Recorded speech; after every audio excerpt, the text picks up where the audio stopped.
everyone, today I make fried grilled pork and crispy spring rolls with rice noodles. It's so delicious. Welcome to Saigon Cook Travel. Please like, share my video and follow me. Subscribe. Thank you. So I have rice noodle. This is from dry and I just cooked it. And vegetables.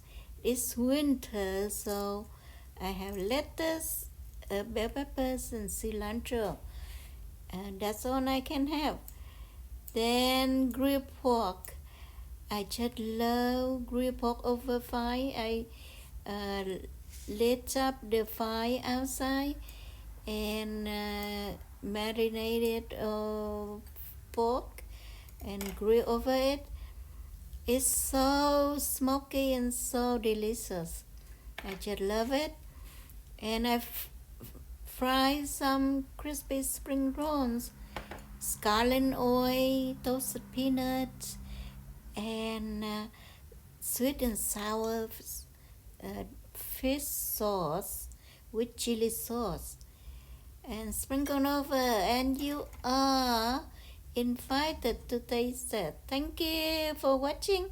Bye.